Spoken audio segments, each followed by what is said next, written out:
Buenas, mi nombre es José Daniel Briceño Escalona, estoy cursando la materia Elementos de Máquinas 2 por Saya. En esta oportunidad les voy a hablar sobre los frenos y embrague. Los frenos y embrague constituyen una parte fundamental del diseño de elementos de máquinas. Actualmente es común ver estos dispositivos principalmente en cualquier tipo de automóviles, incluso su simple mención está relacionada con ellos. Sin embargo, cabe mencionar que a pesar de la enorme aplicación que tiene en la industria automotriz, los frenos y los embragues son también componentes fundamentales en parte de máquinas de herramientas, mecanismos móviles, aparatos elevadores, turbinas y, entre otros. Sí, entre otros. Vamos a mencionar los tipos de embragues y frenos que en la actualidad se utilizan, así como los más recientes en diseño y la tecnología de materiales en la fabricación de estos. Primero empezaremos hablando sobre el sistema de freno.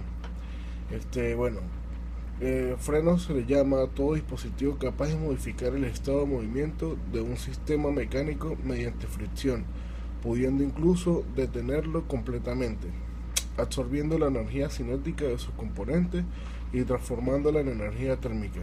El freno está revestido con un material resistente al calor que no se desgasta con facilidad, no se alisa y no se vuelve resbaladizo.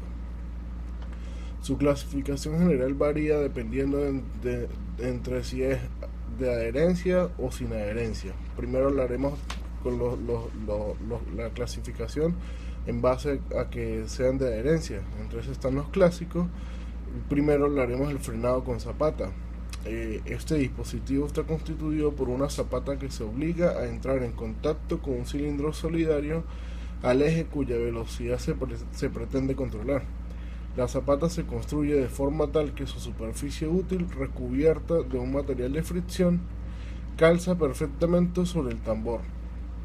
Una vez más, al forzarse el contacto entre zapata y tambor, las fuerzas de fricción generadas por el deslizamiento entre ambas superficies producen el par de frenado.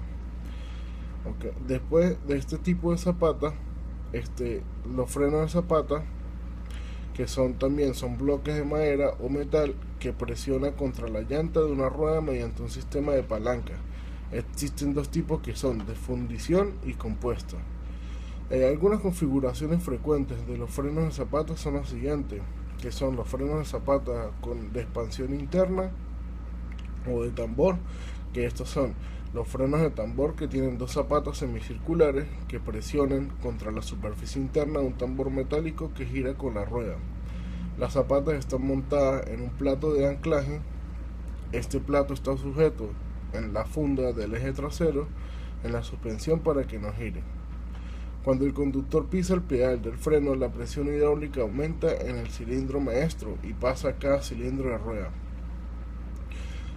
Los cilindros de rueda empujan un extremo de cada zapata contra el tambor y un pivote llamado ancla, lo que esto soporta el otro extremo de la zapata.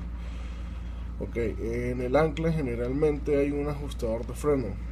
Cuando las balatas que van unidas a las zapatas se desgastan, hay que acercar más las zapatas al tambor.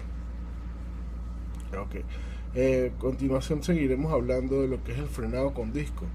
El frenado de disco consiste en un disco de hierro fundido o rotor que gira con la rueda y una pinza o mordaza. La mayoría de los frenos de disco tienen pinzas corredizas. Se montan de modo que se pueden correr con unos milímetros hacia ambos lados. Al pisar el pedal del freno, la presión hidráulica empuja un pistón dentro de la pinza y esto presiona una pastilla contra el rotor. Este sistema de frenado tiene las siguientes ventajas, que por lo menos no se cristalizan ya que se enfrían rápidamente.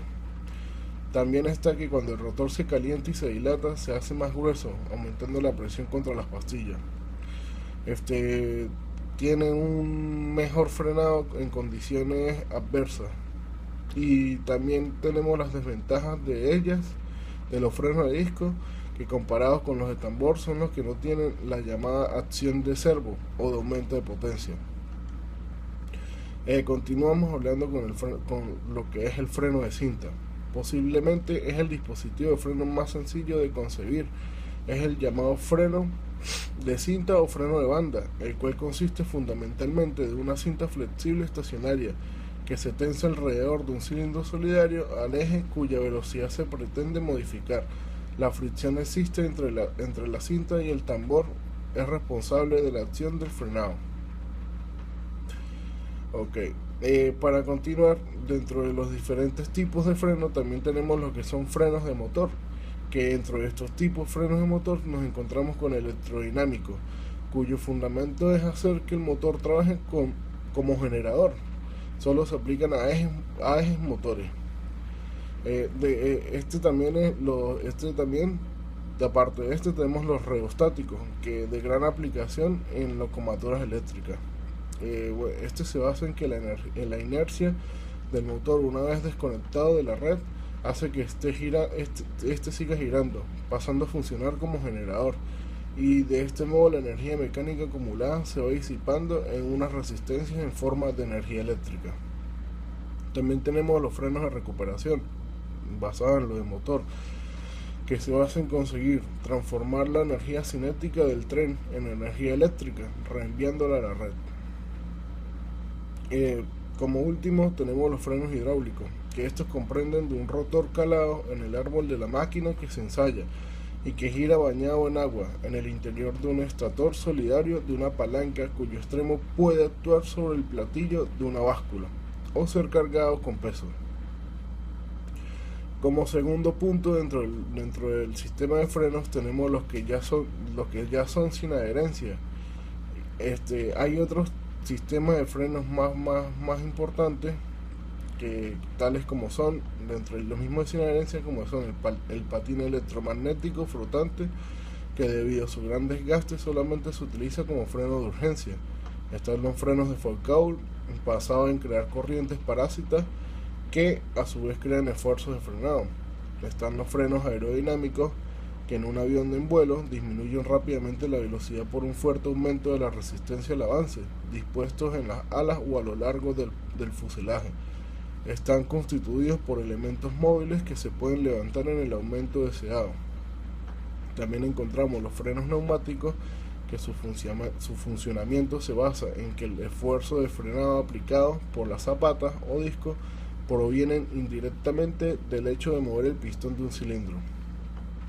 Como segundo punto, en esta ocasión les voy a hablar sobre el sistema de embrague, que son acoplamientos temporales utilizados para solidarizar dos piezas que se encuentran en un mismo eje, para transmitir a una de ellas el movimiento de rotación de la otra y desacoplarlas a voluntad de un operario externo.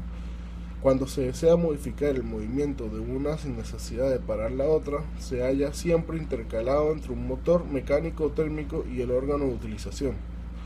Un mecanismo de embrague tiene que ser resistente, rápido y seguro. Resistente debido a que por él pasa todo el par motor, rápido y seguro para poder aprovechar al máximo dicho par en todo el abanico de revoluciones del motor.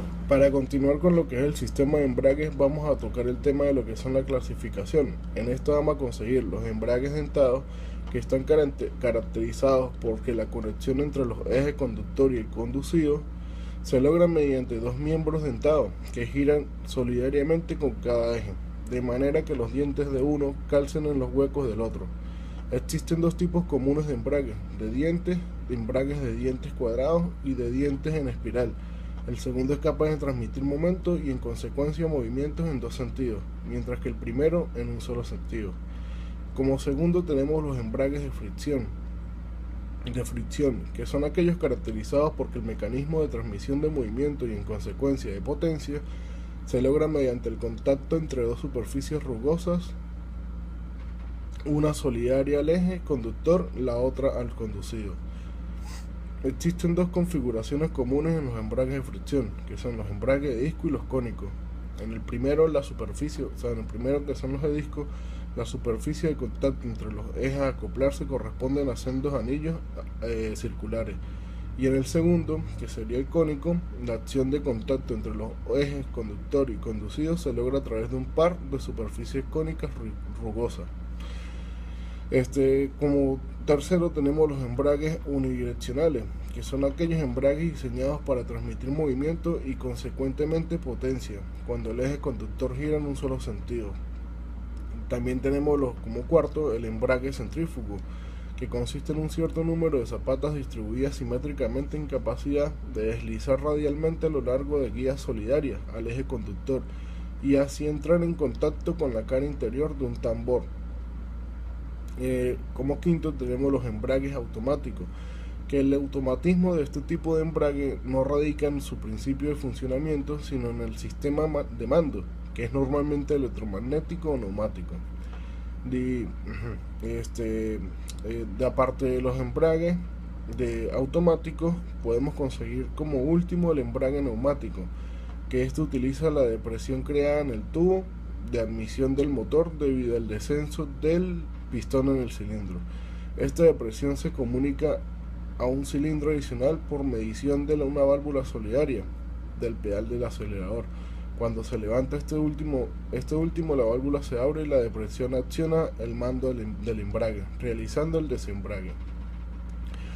Como parte final voy a hablarles sobre los materiales de fricción usados en frenos y en los embragues. Como podemos decir que en algunos frenos y embragues trabajan con fricción, los dos materiales que están en contacto deben tener un alto coeficiente de fricción. Este parámetro es usado en todos los cálculos de diseño y debe tener un valor fijo. Los materiales deben ser resistentes a la intemperie, así como a la humedad y a las altas temperaturas. Una característica calorífica excelente debe ser que cuando se convierte satisfactoriamente la energía mecánica en calor en el embrague o freno, esto significa que la alta capacidad de calor y las propiedades térmicas son proporcionales a las altas temperaturas. Los materiales deben ser resistentes en general y tener una alta dureza. Últimamente se han optado por materiales de carbono o con alto contenido del mismo. Actualmente también existen materiales con incrustaciones de asbesto que mejoran las propiedades térmicas de los frenos y embragues.